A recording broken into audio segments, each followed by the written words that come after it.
Try to answer this question for yourself quickly, without much thought. What does a good boss look like? How do you picture the perfect teacher, or preacher, or pastor? We all have our preferences, shaped by our cultural values and by our own personalities.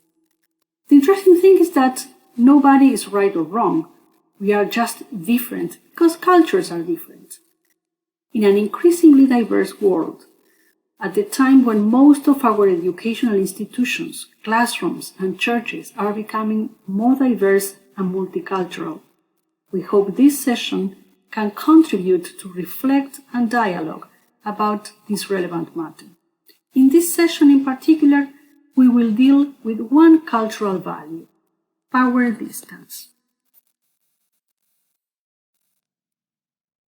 Power distance has to do with the degree to which an equal distribution of power and wealth is tolerated by particular groups or societies. The term became well known after being used by Gerd Hofstede, a Dutch psychologist, in his study known as cultural dimension theory. Hofstede observed different management cultures across countries within the same mother company, IBM, and for his study he surveyed over 100,000 people representing 50 different countries. Based on his research, Hofstede argues that the culture is a sort of software of our minds, and that the culture in which we are brought up programs our minds to work in ways that are similar to other people brought up in the same environment and different from the minds of those who are raised in other cultures.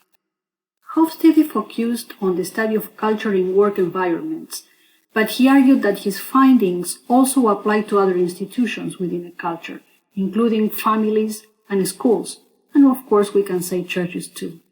Originally he found 4 dimensions, the first 4 in this slide, and then he added 2 more. As said, we will concentrate our conversations on power distance. Power distance is the extent to which the less powerful members of organizations and institutions accept and expect that power is distributed unequally. This represents inequality, more versus less, but defined from below, not from above. It suggests that the society's level of inequality is endorsed by the followers as much as by the leaders. Power and inequality, of course, are extremely fundamental facts of any society, and anybody with some international experience will be aware that all societies are unequal, but some are more unequal than others.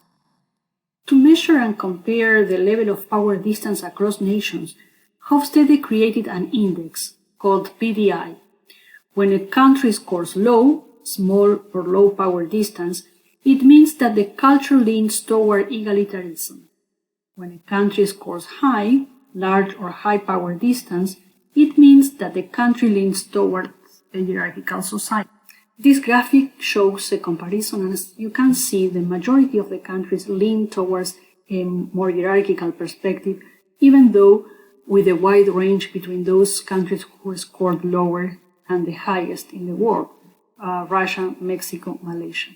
But in general, we can say that in Latin American countries, Asian countries, African countries, and the Arab world tend to be more hierarchical, while Europe is split. Northern Europe shows more egalitarian cultures, while Southern and Eastern Europe are more hierarchical.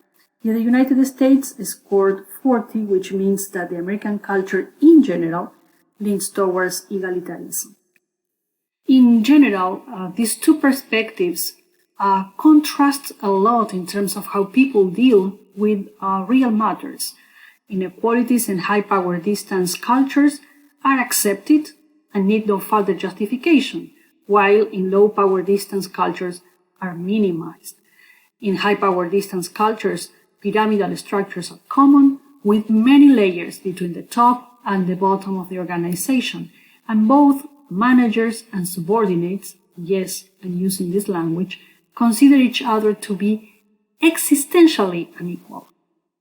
The low power distance cultures are the opposite, and people consider the others as existentially equals independently of the roles they play. In high power distance cultures, authorities are treated with higher respect. The ideal boss is a benevolent autocrat, in contrast with egalitarian societies where the ideal boss is a resourceful democrat. In high power distance societies, authority is based on position. It's a positional authority. When authority is also functional, it facilitates learning. In contrast, in egalitarian societies, authority is based on competency, is functional. The leader is more a facilitator than a boss. Centralization is popular in hierarchical societies, while the opposite, decentralization, is the desired outcome in low power distance society. An interesting aspect where these contrasting values take shape is in the decision-making process. In hierarchical societies, decision is made top-down. Subordinates expect to be told what to do, the most precise, the best. They are not given important tasks and usually are the ones blamed when things go wrong. Subordinates fear to express disagreement.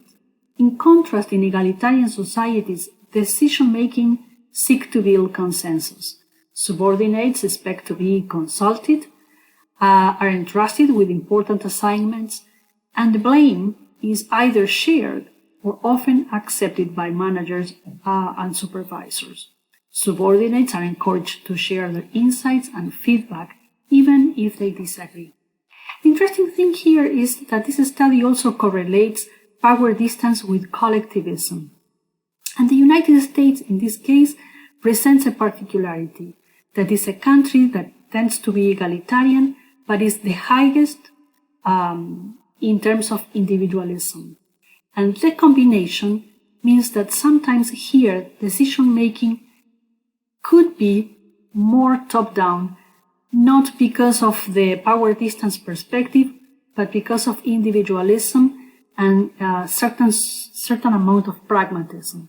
Interesting to see how power distance correlates with other cultural features. For instance, there is a high correlation between hierarchical societies and collectivism, even though not all individualistic countries are egalitarian. There is a high correlation with poverty. Hierarchical societies usually have an accepted division of class, while there is high correlation between larger middle class and more egalitarian perspectives. There is a high correlation with political systems. In hierarchical countries, there is more acceptance of autocratic styles, and it is the opposite in egalitarian countries. And lastly, and I will deal with this later, there is a high correlation with hierarchical religious systems and high power distance societies with more horizontal religious perspective and egalitarian society. Cultural dimension theory has limitations. One of them is that the analysis reflects a Western perspective. Another one is the conception of national cultures without considering subgroups or subcultures. And in this sense, I think it will be important for us to discuss in our small group conversation racial and ethnic dynamics, because in spite that American culture leans towards egalitarianism, the construction of whiteness and white privilege resist that perspective. Considering American history, the Reconstruction period, and the Jim Crow laws, the legal system of separate but equal tries to keep somehow the language and the ideal of egalitarianism, but at the same time promoting hierarchical culture based on race.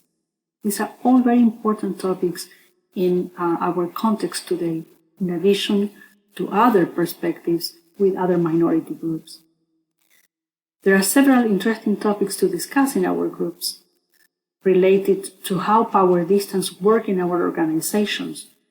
the importance of recognizing power distance culture to avoid conflict or to deal with conflict, how power distance dynamics is explicit or not in the hiring process of faculty, especially when it deals with minority groups of faculty coming or staff coming from minority cultures, and of course matters of race and power distance.